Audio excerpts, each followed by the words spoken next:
for tuning into this week's episode of the Eating Me podcast. This is Alicia, and y'all, listen. As you can hear, this is going to be an amazing, and I'm telling you, an amazing episode because I have Christina Pitter here on the podcast. Christina. First of all, the fact that I even know you, like, what are we doing right now? So funny. So funny. Get your life together. Christina Pitter is here on the show. I don't even know people's names. Here we are. We have grace. We have grace and we have love. Listen. We were just talking about grace and, you know, how we offer each other grace. So thank you for offering grace. And thank you for calling me out. Like, girl, you know my name. What's happening? Christina and I actually met by way of doing X, The Life and Time of Malcolm X at the Metropolitan Opera, which was an amazing experience within itself. Yeah. But in the process of me doing that production, I met one of the most genuine, honest, like grounded people that I could have ever met. And so I reached out to her after we did the show because I was like, she had, she invited us to a performance of hers that she did in January. Was that in January? January, yeah. Wow, it feels like eons ago. Yep. Right? It was a season. A few years since January. Yes. And this particular performance was not only a performance, but it was also like, and she'll explain it more because I don't want to butcher anything as it relates to this work because I hate that I even missed it. I was so upset. But the premise of the actual performance, and correct me if I'm wrong, Christina, but it was centered around cacao nut, right? But the bean that then makes the cacao. Yes, I was like, wait, nut, bean. We're getting into plant biological properties here. Right. Yes. The full, it was entitled Ixchel, who is the Mayan goddess of fertility, of medicine, of art, of textiles, of many things. But I was focusing through medicine. So the full title is Ixchel, We Are Still Here, Remember This Medicine, a performance, installation, and ceremony. And the full experience was a week long at Jack in Brooklyn as part of Exponential Festival.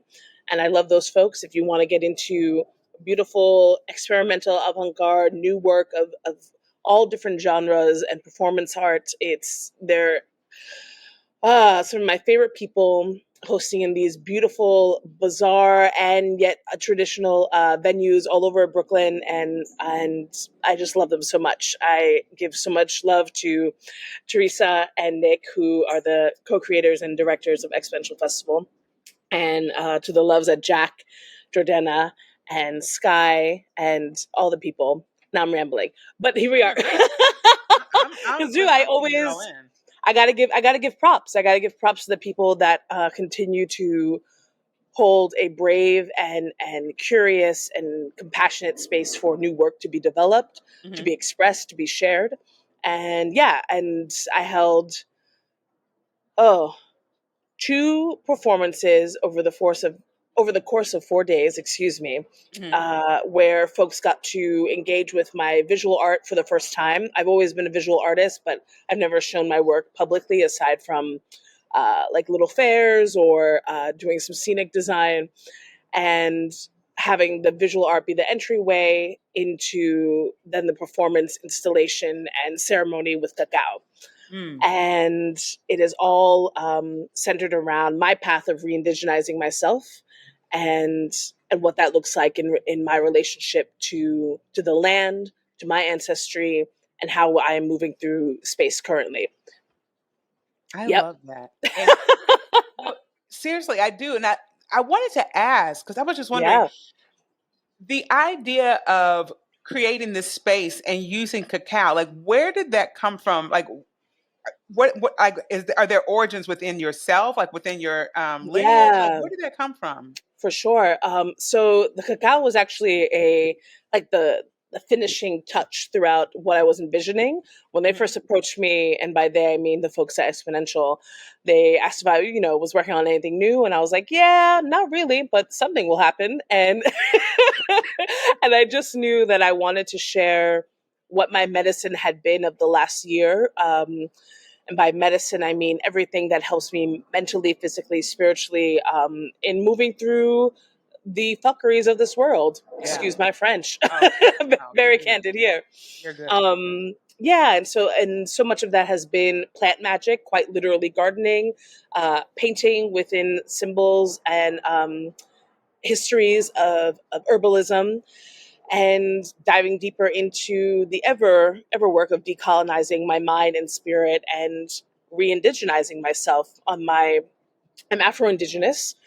On my mother's side, Afro-Cuban, Puerto Rican, Taino, Indian, and through the Afro-Cuban, there is passage through the Mayan Yucatan, where a lot of enslaved folks were also traded on their way into the Caribbean. So we trace a lot through there, and that was something that was known to me but never really explicit growing up. Just having we're from the Yucatan, that's in there. I was like, okay, what does that mean?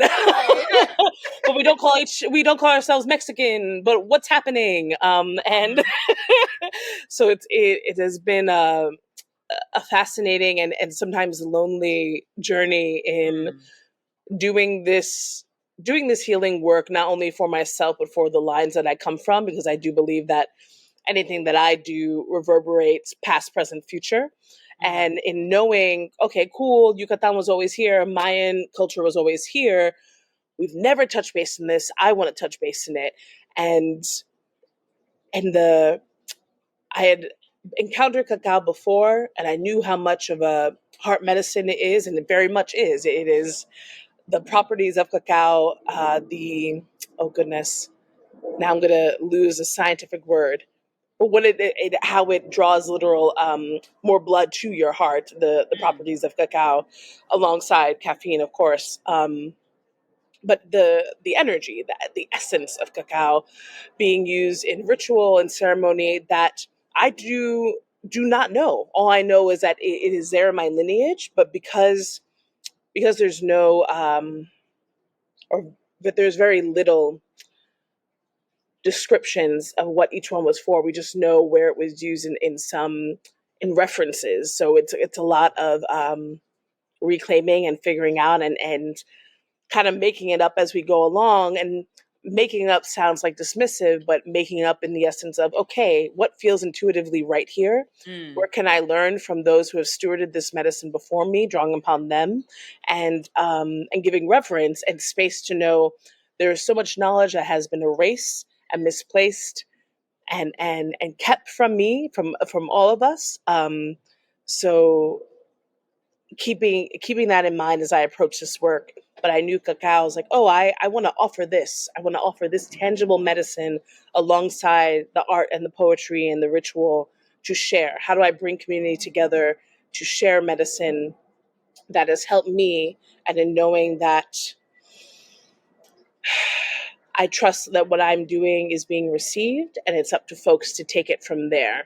That I cannot change whole swaths of people, but I can make offerings from the heart in an attempt to heal the heart space that I believe we all need collectively as human beings. So that's where it all came from. I just gave you a real long answer. No, I love that, because at one point when you were speaking, I was like, yes, because I was going to ask you about, because you were basically saying, I don't want to sound dismissive by way of saying making up. But as you were saying that, you answered my question as it relates to indigenous history. Because a lot of that is by word of mouth. You know what I'm saying? And so because of that, we have lost a lot of information, and what has been written, unfortunately, a lot of that is made up and lies, right? Yep, or twisted to fit a particular narrative that's often entwined with colonialism and white supremacy, or any indoctrination into organized religion, just like the Catholics that were converting people in savage ways. Oy. Right, exactly. And so I completely hear you on that. When a lot of these things, we're just trying to like imagine what our ancestors were doing, how they were using these different things, and what those properties were to benefit ourselves Yes. on a spiritual and even on a physical level. So Ooh. it's just so beautiful to see you in real time doing that and then inviting us. You know what I'm saying? Like it is just because Thank you. when you said that, when you like shared it with us, I was like, no, she is on another level. Like I want to be there. Like And there'll where be is more. how would you say? There'll be more. There'll be Oh, more. please, Yes. seriously. Because it was just so just the idea of that and just experiencing that I'm just bummed that I missed it, but I'm glad to know there will be more opportunities because I think a lot of us are searching for that. And we don't know exactly what we're searching for, but we're searching for that authentic, like those origins of who we are as an individual, right? And that might Yes. be us looking at all the different, like you said, you had to break it down. Like you're from this particular, you said you're a Taino? Tahino, yeah. Tahino, Puerto Taino. Rican. Hmm. Yeah. Oh, go ahead. Go ahead. Oh yeah. You're good. It's a huge mix. And to break it down and to know where do I trust the things that have been passed word of mouth, and while also knowing so much is lost in the diaspora. Hmm. So many things are manipulated even through DNA ancestry tests. Like I'm grateful for that access, and I also know where things also get misconstrued because you can't fill in all the blanks. And so Right. my mother, yeah, Puerto Rican, Taino Indian, Afro Cuban, which is my mother's grandmother's side. Her father uh, would have been the Afro Cuban Mayan. Hmm. And I know that he was darker skinned, and my great grandmother, who I'm named after, Cristina, Spanish Cuban, very much like white Cuban. Hmm. And that's all my mother. And then my dad is a whole other story. Right. Right. Right. But the Mayan comes from my mom's side. Yeah. Wow. And I was looking at on your it was like on your Instagram page, there was a video of I believe it was it might have been Mayan women, then they were actually Yes. like kind of like breaking apart the cacao and how that is so important and how they have tried to uphold that tradition to like basically show like this ritual is so sacred to us. The idea of Yes. even having some type of machinery would take away from this actual process. Hmm. And so, all that to say, the cacao that you have used, was that like a part of a similar process or? Yeah. So in my efforts to be as what is the best word?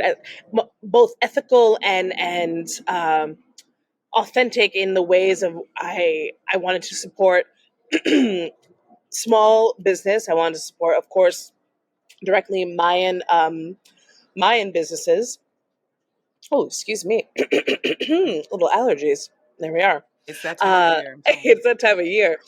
Uh, yeah, I wanted to support Mayan businesses, small businesses, particularly female, femme owned businesses, if possible, and truly landed upon the best of all that I was seeking. And the collective is called Rukush Uleu, and I'll pull them up because they're fantastic, and I want everyone to buy from them. But they're Yes. located, yeah, they're located in Guatemala, which if we're borders are fake and properties and territories change all the time, but that Right. whole all of Mexico, different regions for Mayan. It wasn't just Tulum or the Yucatan. Like it ranged, and of course, people having to move and be pushed out of their homes.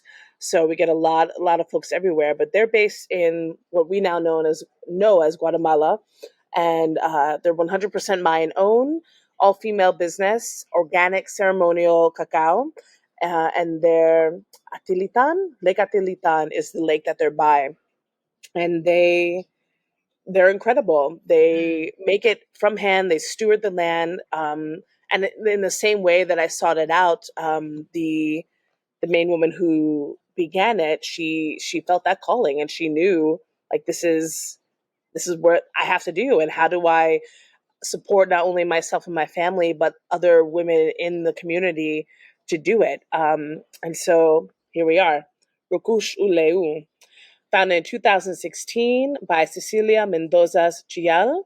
And she's an indigenous Mayan mother of three, born and raised in San Marcos, Laguna, Ecatilian, Guatemala. Oh my goodness. She says the cacao spirit chose me. Wow. And she went from ordering like small 15-pound of cacao beans and processing it herself, and then like went on from there. And it's been the most like the biggest, like, fastest growing blessing for her, as she puts it. And it's a teacher. The cacao is a teacher of spirit, of heart, of community, and in being relationship to the land. And the moment I read everything on the website, I was like, great, I need to source this cacao from you. And yeah, that it became so clear.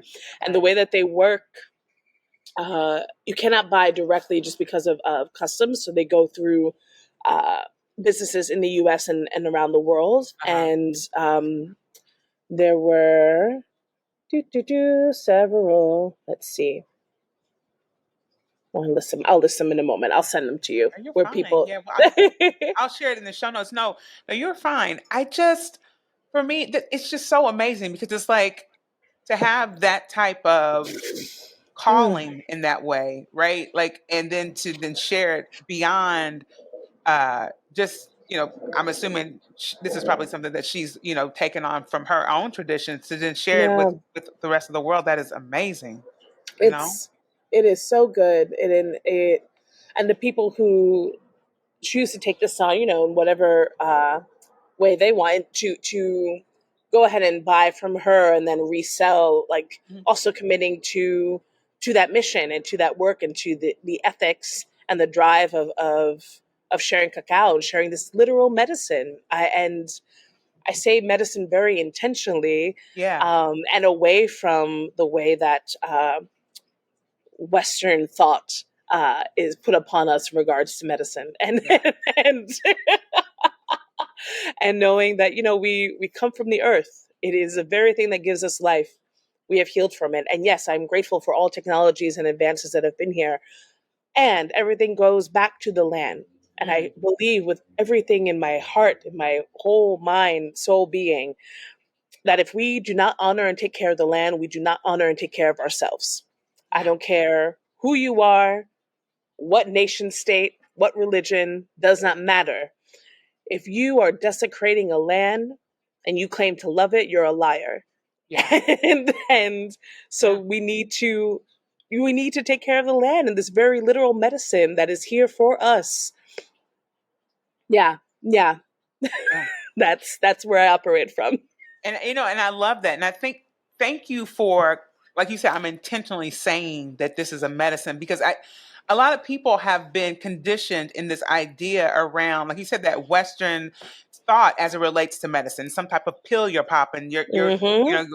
getting some type of script from your doctor, whatever, and not realizing the majority of things that you're experiencing, either physically, even spiritually, are contributed to what you're actually ingesting, and not Yes. even just like something that you're eating, like our everyday exposure to just any social media, whatever, the people Mm-hmm. you're around, that is still a part of the healing process. And Yes. I'm so glad that more people are waking up to that Mm-hmm. than not. You know what I'm saying? Absolutely. And the language around it changes, or there might be like a new way to coin it, but the essence is still the same. Like, Mhm, we are whole beings who need to tend to our mind, body, soul mhm. completely in order to have the full medicine. So it is what you ingest, as you said, what we eat, the people we keep around us, the literal energy.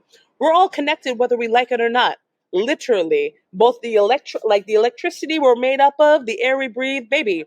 This is it. So, like, we need to commit to that and honor that. And we we do ourselves a huge disservice if we think that we're above it or disassociated from it. Hmm. Foolish. Yeah, Foolish. and Yeah. for sure. But I wanted to kind of like segue because I was like, okay, I've got to. I'm like excited about all of this stuff, but I was looking at your website and I was like, wait a minute, we have got to talk Give it. Give it. about this. So the Ashe Collective, Decolonizing My Vagina. Yes, baby. Okay, where? No, the thing is, like, I am like living for this because I was like, okay, I need to know more. And what is going on with this particular like it's like a production that you're going to put together or you have already put together. Yeah, I've done 3 iterations of it. Wow, Oh this feels wow. nuts. Yeah, wow, wow. Okay, wow. I love my people. I love it. So Teresa and Nick, who I mentioned before through Uh-huh. Exponential Festival, and Jordana de la Cruz, they have been with me for nearly all 3. I first, wow, what year? 2017, maybe 16. Goodness gracious, one of those years. Because time is a construct and collapses and expands. Yes. Um, yeah, I appreciate folks who reach out with a leap of faith, like, "Hey, you want to make something?" I'm like, "Yeah, I make things. I guess I do. I do make them." Yes. And and I was given a slot in for the Ice Festival, and that was at the New Ohio before they closed down. And oh goodness, yeah, what a. And now I'm like looking up what year it was. It doesn't You're matter. good. But You're Kevin good. Lapson, he's fantastic. Kevin Lapson approached me. It's like, yeah, I'll figure out something. And I had like space to develop something, small stipend, could bring another collaborator on board. And I had this bubbling of poetry and thoughts and movements through my emotional and physical sexual expansion Mm. and healing. And there was often a joke running around that I began and then just perpetuated because, like, there's a truth in this that, oh man, those white boys kill me. No, but they literally do. And quite literally in this world. And by me, I mean these ethnically ambiguous, black presenting other type femmes. Right. Um, and like what really wanting to unpack what this desire was in regards to being I am a queer polyamorous person. I'm attracted to human beings. I love them, Right. like no matter what gender.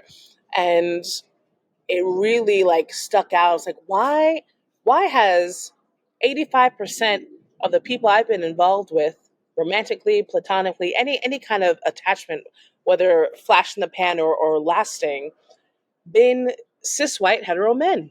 Hmm. Why is this?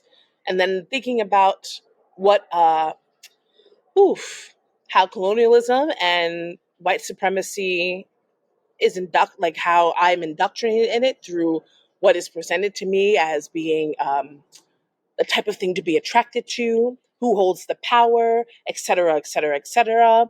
And really wanted to work this through by examining all of, not all, but many of my relationships and doing a ritual to cast them out and Hmm. reclaim myself. Hence, decolonizing my vagina. I love it. Thank you. Thank you. I love it too. It is. Oh, yes. It has been an incredible journey. Hmm. Yes, yes. And I first collaborated with Jordana de la Cruz. They directed me, and Star Busby collaborated with me with their music, and it was incredible. And I knew I was like, this, I want to keep developing this. Hmm. And then I got to do it the next year at Exponential Festival at Jack. and then got a residency at Mabou Mines the next year, and that was 2019. So each iteration, fleshing it out more, and collaborating with different folks. And oh my goodness, let me not forget the incredible freaking Nikki Douglas choreographed for me while I was at Jack in the second iteration. And yeah, each one just revealing more, like, what is this deepening of healing, what is my relationship to my queerness, and what has been erased while being in these relationships, what has been repressed and suppressed and shamed, and how do I undo this, and how do I hold all of this without shame within myself, because I really don't have any shame about any of the people I've encountered that I've chosen to be involved with. And I do have to call out these systems that perpetuate the violences and the power dynamics, the fetishizing that I have done equally so, because there was a ruination that I adore. I still adore, but I temper it. I keep that in check. Um, of like, oh yeah, I'm gonna take your power, white men, and use it for my own, even if it means my own destruction. And that was a thing that really was with me for a while. And the healing is, oh yeah, I don't have to lose myself in order to try and seek some revenge or validation of who I am and how I move through this world. I can decolonize my vagina and be free to love and explore in every way I want to, no matter what race, creed, gender, size, or what have you.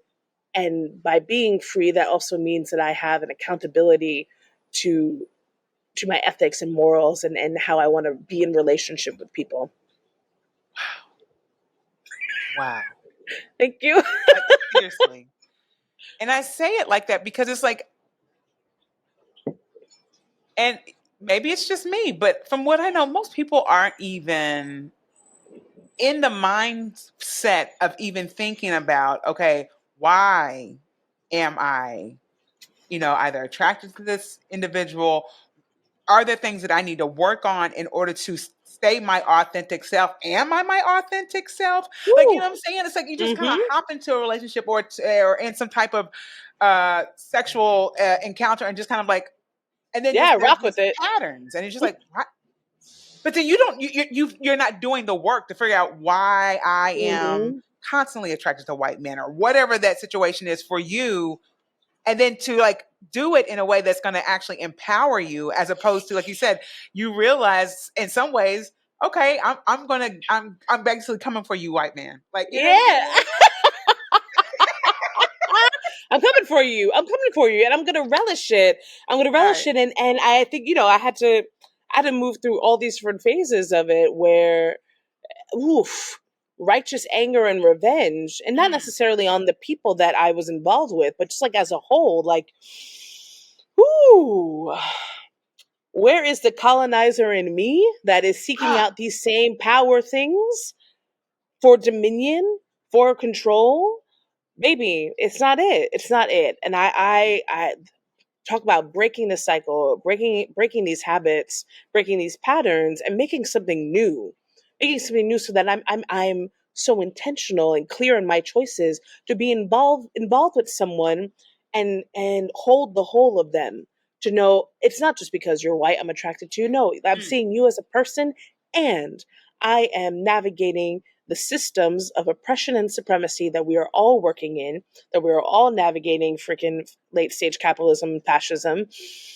I am aware of how I'm moving through this world, and I am still making a choice because I'm seeing you as a person also doing this. And that has made all the difference in how I choose to be involved with people in every way, in my friendships, in my family, in my partners. It's huge. That's beautiful. Because I was going to ask, like, beyond like a romantic type of relationship, is that something you're also looking into in terms of friendships? And I love that you mentioned that, because I think sometimes with friendships, it's almost like a default. Woo, If that makes yeah, sense, you know what I'm saying? It's like, absolutely.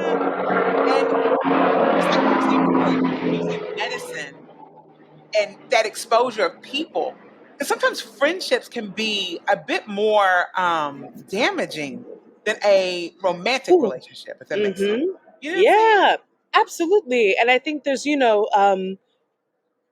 we the societal learnings of, oh, friendships have to be one way, when like I love being romantic with my friends. And so Mm, these platonic intimacies that I have with my friends, when we those relationships can often hit harder than romantic ones. And so mhm, when you are encountering this like default energy, or like, oh, I fucked with you before, I am evolving, I am stepping up, I am noticing like, I can't operate the way I used to, I choose not to operate the way I used to, mhm. and you don't want to ascend with me. All right, boo, cool, I Right. gotta keep it moving. And that's hard Yes. and it's sad, and it doesn't negate the love that you can have for a person, but you see it very clear. We're like, oh, I can't be stuck here with you, Yeah. and you want me to be. Nope. Yes. And it's so wild for me. Like I'm in my 40s now, and seeing friendships that I had for years that I could never even imagine these people being out of my lives. You know, you just kind of like get stuck. Yeah. It's like these are my people, and then you don't realize it's like, oh, I outgrow people, and that's Mm-hmm. okay, Yeah, and people outgrow you, you and know? that's okay. Baby, oh, that's a lesson that is always going to be painful to learn. I'm learning it every single year, both in the Right. giving and receiving. And I'm thinking of someone right now. I'm like, oh, I love you so hard, and it's good. Like, you're doing your thing, I'm doing my thing. Like, we Hmm. we can't stay in the same level where we were friends before, and nothing like bad has happened. It simply is the distancing, it is the Yeah. growing, it is our different life paths going elsewhere, and that's okay. Right. And I thank you for that. Thank you, because I think Thank I think you. some people need to hear that and know that they have permission Yep. to do that, just based off. How can I say this? Y'all, listen. When I met Christina, and I've told her this before, like before we hit record, I was like, "Thank you for being you, because you embody this sense of like it just grounded, beautiful, genuine spirit. Like I can't. If y'all meet when you meet her, that's all I can say. When you meet her, it all makes sense. Like Thank it just you. really does, because you just have this essence that's just so beautiful, and you live in your truth in a way that Thank you. I strive for. I'll keep it real. That's right. And I think you are doing, because I'm striving every day too, Yeah. Like, it's thank you for seeing me as I Hmm. see you. So I think Oh, you're the bomb. thank you. Thank Truly, you. Thank you. truly. Oh, and like, good people. I always want to be someone who is unapologetic in their truth, who is also not hardened to change. I want, like, to know, like, these are my morals and ethics, and it is never too late for me to learn something new or unlearn something, Yes. especially when it comes to, uh I mean, the essence of all things, the heart. I'm bringing it full circle back to the Right. cacao. Like, what is Yes. this heart medicine? How are we tending to our hearts? Hmm. This beeping, pumping organ of electricity and life, and taking care of ourselves so we can take care of people, Hmm. and that it is not just the individual. It is in relationship to how we are, and yeah, like mm, I can It's go on beautiful. forever. No, it's beautiful. It is beautiful, seriously. And I'm glad you brought it back to the cacao, because I was thinking, like in my head, for those who would be interested in Hmm. like utilizing cacao and are thinking, okay, what would I do with it when I get it? Like how do Yeah. I, you know what I'm saying? Like, I mean, not to say that everyone's going to do the same things, but like just a basic rundown. Like, how would you actually either ingest it or use it as like a medicine for yourself or those that you're are involved with, whatever. Yeah. So I'll lead with, again, with the transparency of, um there is no one way to Mm, have ceremonial cacao. yeah. I think it all depends on who the the practitioner is, Yeah. what shaman you have learned from, what are the traditions of your family, or and how you've been introduced to it. I always aim to go to the source as much as possible. Like, who are the people stewarding this land? Who are the people growing this medicine? How are they in relationship to it? And taking a learning from them. And the folks at Rukushu Leu, which that translates to Heart of the Earth. The name of that company in translate to English is Heart of the Earth. And seeing how they relate to it, and starting from there and really asking yourself what draws you to this medicine, what are you hoping to gain from it, what are you hoping to give. And I think in the giving, it is, can you give of yourself? Can you be so transparent and honest of, I'm looking to seek medicine, and I want to honor where it came from in order to receive what it is that I desire, be it peace, be it a new ritual.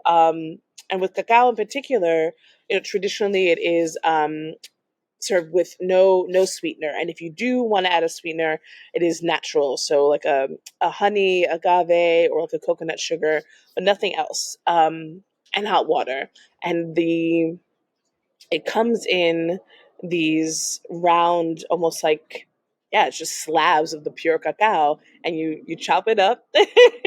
And what I like to do is give thanks always. I say thank you to the spirit of cacao. Thank you to I say Ixchel, and knowing she is the Mayan goddess of the moon and medicine. And I say thank you. Thank you for allowing me to be here to receive this. People who have grown this and allow me to have it, and the access to it, because that in and of itself is a privilege. And so I think you must acknowledge where things come from, Yeah. and prepare it as traditionally as possible. And of course, and they're not even, the folks at Rukushu Leu, they make tons of videos. They're so great, and they're very clear of, like, there's no shaming. If you want to add some oat milk to your cacao, like, do your thing. Yeah. And I think it's important to, like, try it in its purest form and know, like, oh, this is it. The bitterness, the beautiful richness happening all at once. And you can incorporate it daily. Chop that baby up, little hot water, not boiling, but hot. As you want a little frother, you can do a little frother, do a little whisk, dash of cinnamon, which is also great medicine. And you sit with it, and you let yourself be still. You let yourself be still, and relish in it, and see what your heart needs. I think it's such it's a beautiful meditative medicine as well. Yeah. I love that. And I love that you brought up the idea of just sitting still and being with yourself, because I feel like I'm always in the rat race. Like, I just you know what I'm saying? Like, I'm just Yeah, like maybe that's never what they want sitting us to down. be. Right, exactly. And it's like unlearning that. A coworker of mine shared, do you know the nap ministry? Have you heard of the nap ministry? Yes. Oh my Yeah. goodness, yes.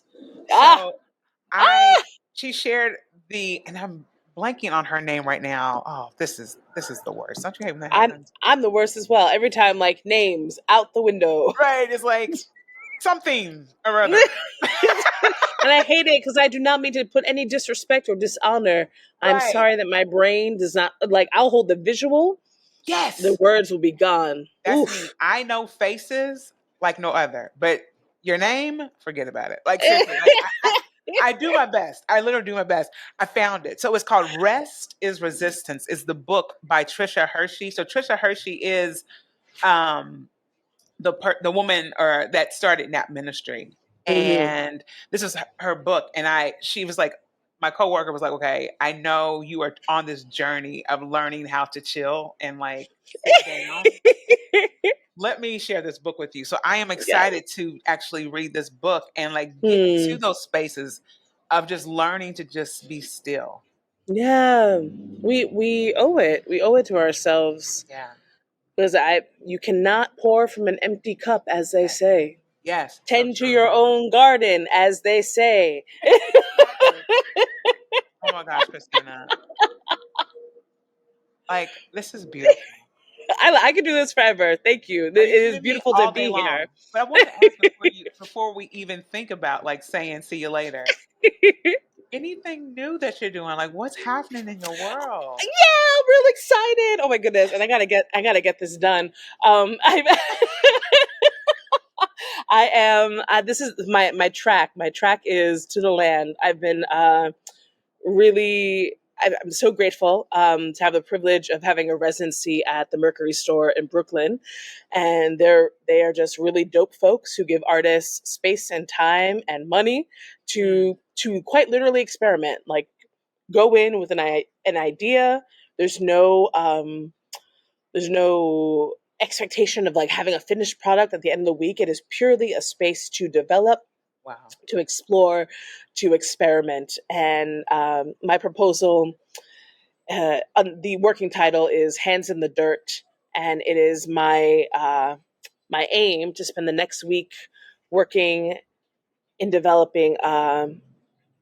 Wow, a container a container of children's stories, songs, to teach plant medicine Oh, in through like children's stories, and re-indigenizing through children's stories and performance and puppetry. So I have some awesome collaborators that I'm bringing on, and yeah, like going in through that way. Like what would it look like to teach children these literal sciences and like the herbalisms of what these plants do and how they nurture us and how we must nurture them, this reciprocal nature, and make it fun and make it something that is like a I como tú dice, oh goodness, not a cautionary tale, though probably some of that too. right. But yeah, like these learnings in order to reestablish a relationship with nature, and with ourselves. So I'm doing that. Got some puppetry, got some song, got some like visual art and movement, just there to play and put our hands in the dirt. I love that. And I think that's so important to expose children to actually just understanding the earth and the things that grow from the earth and how those things can be um healing properties.